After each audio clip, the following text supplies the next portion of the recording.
Hello, once again, this is Ghostwriter 615, and the title of this video will be Pain and Self-Abnegation, which simply means putting the interests of others in front of your own interests and your group interests. The proper definition would be the denial of one's own interests in favor of the interests of others. And we can see this.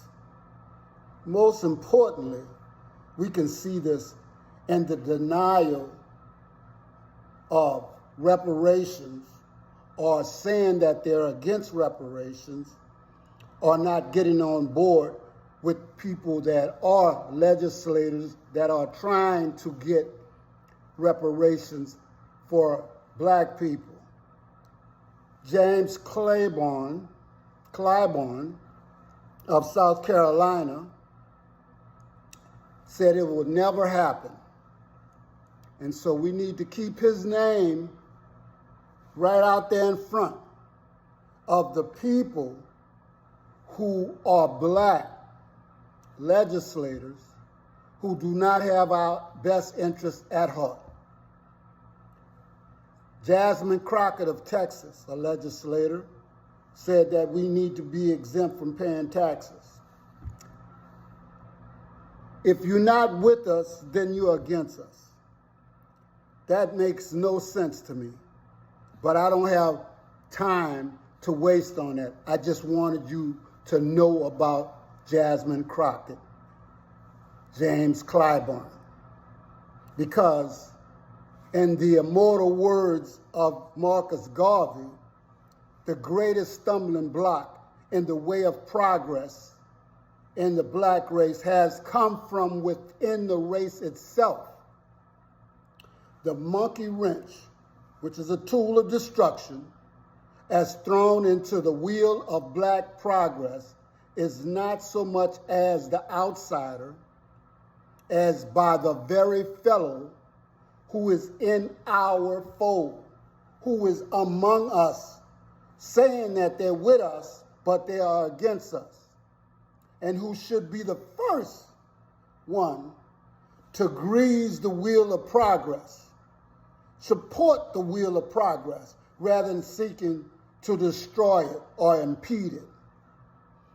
We can look at that when we were so happy with Obama being president, but what did he actually do for us? In fact, he was one of the most destructive presidents that I know for black people. I'm sorry to say it, but when we look back, we see we were fooled by the elegant words, the fact of his color, okay, his law degree and his education. But he used that as a weapon against black people. And so you have to understand that we sometimes get fooled by the very people who look like us. I am still reading a book by Randall Robinson called The Debt. It is not a handout, and reparations are to repair people from past wrongs. But we're not even, we can slide that on the side, and that's lanyard. Let's look at the crimes against humanity, against black humanity, the stolen money, the broken promises, the deaths of our ancestors, and the continual systematic racism that we have to deal with on a day-to-day basis. But I said pain and self-abnegation. See, I believe that pain causes change. That's one of the most important things that I know. And when you're trying to change a system or a person, submit them to pain. And I don't believe that black people have found enough pain especially in today's society, for them to come together. How badly I would like to see that happen, but we understand that a lot of our people, especially the educated ones and the ones who work on a day-to-day basis, trying to please a people who will never be pleased, trying to feed that greedy and that money hunger.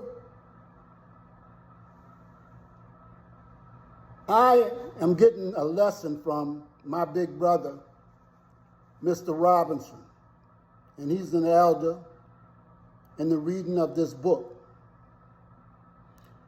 The learning of our history and his sharing of information, his intelligence, in effort to raise our awareness to what has happened and what is still happening, and to highlight the disrespect we seem oblivious to, and to let us know where and how to tackle our future,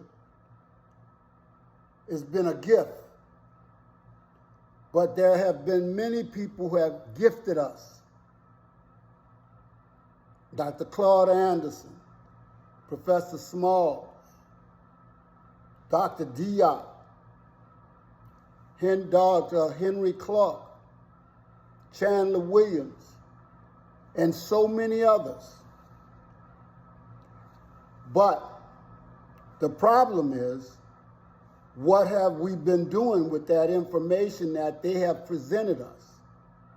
We don't want to read. We want to listen to music and have fun and listen to somebody else tell us what is going on in today. But read this. This is something I'm going to read to you. And this was from Count de Volney, made an observation in 1787. And he was a European, and he said, "How we are astonished when we reflect that to the race of Negroes, at present our slaves and the object of our extreme contempt, we owe our arts, sciences, and the very use of speech.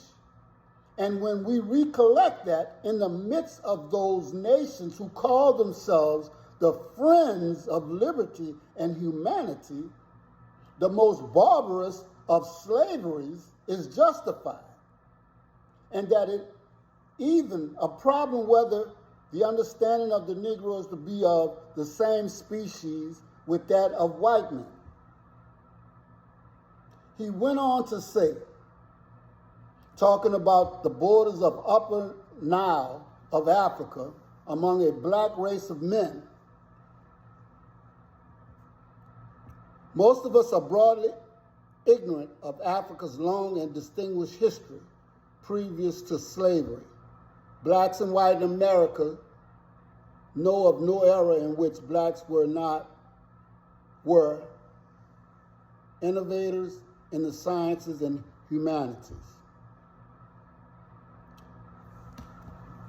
In America, whites control virtually every mainstream purveyor of instruction, academic and ephemeral, and in America, whites have caused all Americans to read, see, hear, learn, and select from a diet of their own ideas, with few others placed to make suggestions, not to mention decisions." So there you have it.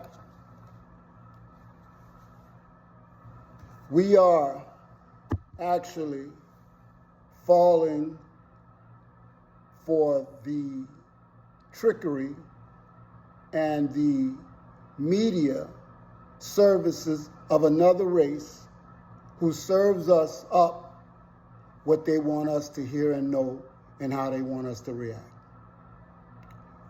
This is Ghost Rider 615. Thank you.